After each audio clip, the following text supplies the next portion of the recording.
Committee of Program Development Zone, where we celebrate achievers, unveil the core potential of our dear nation, and also celebrate those who have contributed immensely to building our country. Today on the program, we'll be talking agriculture and hospitality.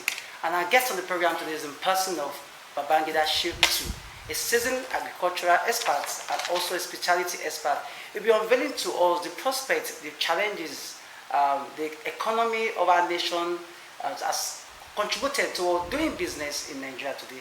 He'll also be unveiling to us the way forward, how he has been the business and how he has contributed to the issue of unemployment in Nigeria through his numbers of the strength of staff he has. Sit back, relax. I'll be right back. Most entrepreneurs, I think this is the year that has bent them, because everybody has reached its elastic limits, but we're hoping to see that 2025 is going to be better. And then we have seen how the government is trying to do everything possible to make sure that ease of doing business in Nigeria, it's easy. And then we're hoping to see changes in the right directions for doing business presently in the country. Flow Vina Group, we are registered with the CAC in the year 2019. Presently, we're into aggregation. We have warehouses in rural communities in about 7 states, in the northwest, in the central, and then in the northwest. And then presently, we're aggregating commodities like maize, soya beans, paddy rice, which we deliver to food processors after being cleaned from our warehouses and then transported to food processors in the various parts of the country. Ocean 11, it's a hospitality business that I've started like 5 years ago. I started with a lounge in Lube, and then gradually it grew now to a hotel, which presently now we have 1 hotel, and then the second hotel is being constructed, which hopefully by God's grace we'll be able to finish it up by end of this year and then to launch it out. Presently, I've been in business on my own. I've been for the past 7 years, but I've worked with other organizations. I work with Cellular Nigeria Limited, and then I did the LATA project, Liberian Agricultural Transformation Agenda in Liberia. And presently, when I came back 2019, I set up Flow Vina, which is what I'm doing presently. The agricultural tech sector now is one of the toughest sectors presently. With what the government is doing is importing food commodities presently, and then is crashing the price of commodities in the market. But one of the areas I think the government needs to look into is inputs, because most of the farmers that bought inputs at a higher price last season, and then after harvest now presently, whereby they have stored their commodity, and now prices have gone down as a result of the imports of maize and soybeans and paddy rice that the government is presently doing. It will affect the farmer because he bought inputs at a more higher price, even though the government have given out inputs to them at a subsidized rate. But not all the farmers were able to access that input. So majority of the farmers, small other farmers in the rural communities use their effort, use their savings, use their money to make sure that they get quality inputs which they use. And now presently with the importation of this agricultural commodity that is coming in, so I think it will affect them in a negative way, whereby for them to sell their commodities. Everything now that we're doing is going to be centered around agriculture, because we found out that almost 90% of Nigerians are into farming in one way or the other. And then we found out that the only way the government can support them fully is to bring in projects that will get to impact them in the rural communities, and then the smallholder farmers, whereby it will crash down the price of commodity in the markets. And then we're trying to see how the government can do other projects too, so that it cannot affect the project that they're currently doing.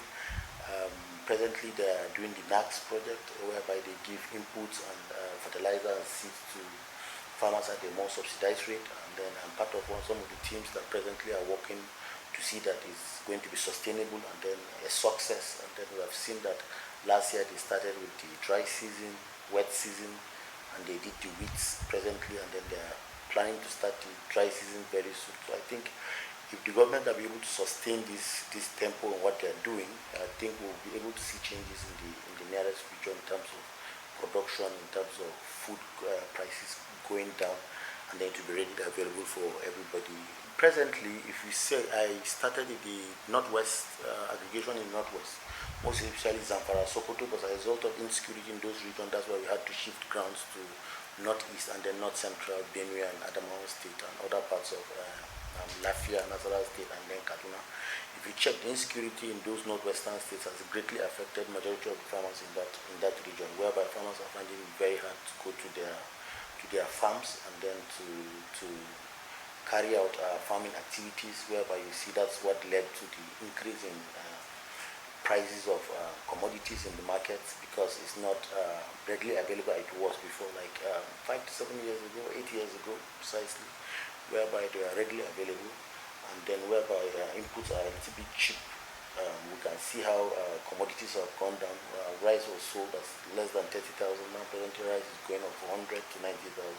There's a lot of insecurity in those regions. And then I feel if the government is going to do something about it, it needs to be proactive in making sure that those communities are safe, and then people are able to go about doing their normal farming activities in those rural communities, because farmers are the backbone of this country.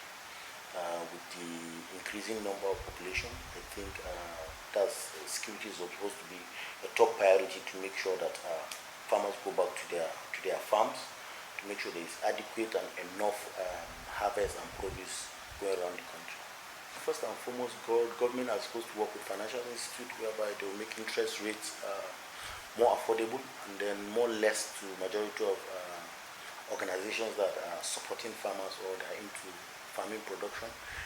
Presently, if you check, the interest rates are very, very high. A lot of companies are shutting down because they cannot cope with the high rates and in the interest rates that banks are giving out loans to either organizations or to smallholder farmers in the country.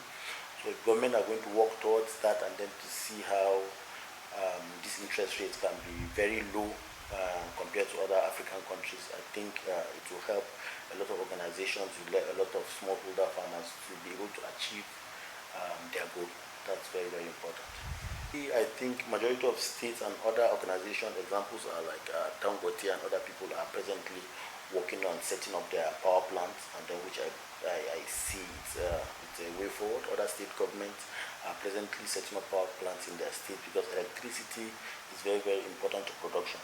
And then if we are able to see how we can tackle the issue of electricity, I think a lot of production level will go up in the country, whereby some of these challenges can be minimized. I think presently from even we have both direct and indirect job. Direct jobs are like up to 100. Staff in rural communities, indirect jobs are running into thousands, because in one way or the other we work with community aggregators, we work with community leaders, we work with smallholder farmers in those communities, we work with extension workers in those communities to make sure that we're able to aggregate as much as possible to meet up the demands of our customers. I think this is one of the challenges we're facing presently in some of the states that we're currently aggregating. Multiple taxations, and then high cost of labor and revenues. Presently in the, I cannot name those states, but presently in the middle belt or the north central, we're having these issues whereby there are high cost of revenue or tax in some certain areas in those states, whereby we find it very hard to do business in those locations compared to the northwestern state, whereby the difference is almost by 100%. So I think if the government can weigh into this to see there's only a one channel or one way taxation, I think it will assist organizations and then food processors like people we know to be able to aggregate as much as possible and then invest in those locations.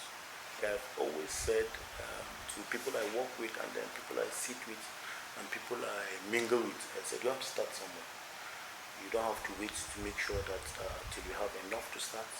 And I never knew Ocean 11 was going to grow to become big like this, but I started somewhere. I started small from a bar, gradually it grew up to a lounge, and then it grew up now to one of the best hospitality location in Lube, which it gives me more joy and strength to make sure that I want to expand more and then create more places so that people can be happy and then can be merry. Like you all know, my name is Babangida Shittu. I'm a family man. I live in Lube Airport Road. I came to Abuja about 10 years ago. I work in Abuja and all the states in Nigeria. Most of the local governments have gone round them. A few years ago, I was opportune to go and work in LATSA, Liberian Agricultural Transformation Agenda, which was being funded by the African Development Bank, former Minister of Agriculture, Additional.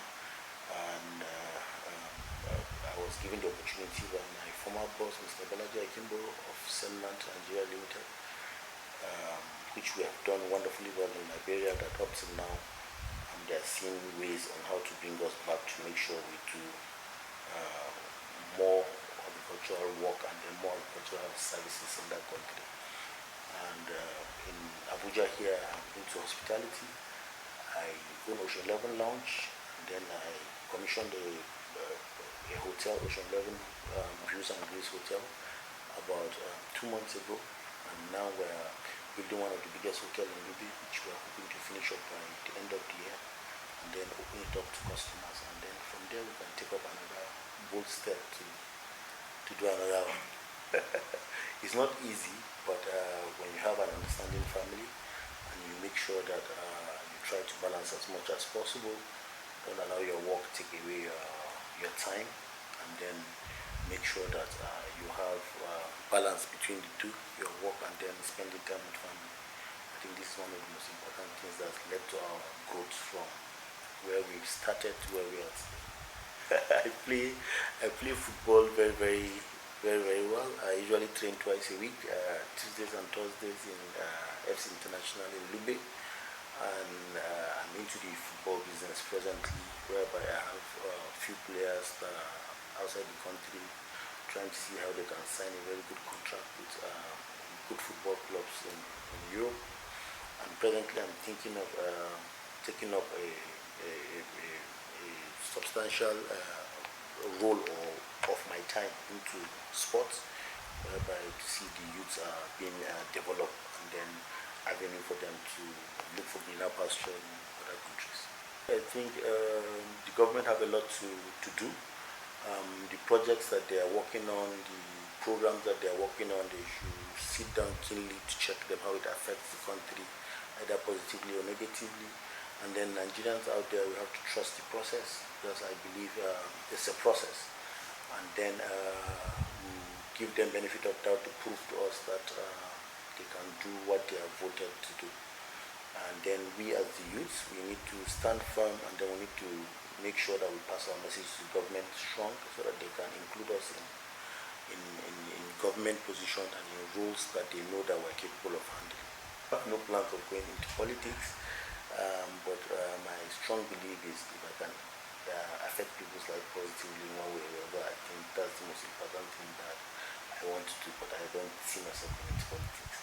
Flomovina presently, we have a website, www.flomovina.com, which contains all the necessary information about what we do in agriculture and what we have done for the past 5 to 6 years. Ocean 11 is on social media networks like Instagram, Facebook, and then they usually update it daily on all the programs and activities that were running in the lounge, hospitality business. I think you get substantial information when you check these social media handles. Year 2025, we started on a good note, and I believe we are going to go into more places, more states, more local government in Flomovina Nigeria Limited. And in terms of Ocean 11, we are building one of the biggest lounge and then the biggest hotel in Dubai presently, and we are hoping by God's grace we'll be able to round it up this year, and then our clients will be very comfortable coming to those locations to enjoy themselves. Come back again from our guest in person of Babangida Shittu, the chairman, CEO of Commodities Group and Ocean 11 Hotel and Grace. Let's took our time to outline the challenges, the way forward in doing business as an entrepreneur in Nigeria. And also assure esteemed clients and Nigerians out there that Flomovina and Ocean 11 is out there to give out quality service to their esteemed customer. And also made assurance that Flomovina will continue to contribute to the agricultural sector so as to make it more effective and also to give dividends of democracy to the community. And host Joseph is welcome to the video. Bye for now. Kindly take our time to subscribe to our YouTube channel, follow us at Bosch TV Nigeria on YouTube, on Facebook, Bosch TV Nigeria, on Thread, Bosch TV Nigeria, on X, Bosch TV Nigeria, and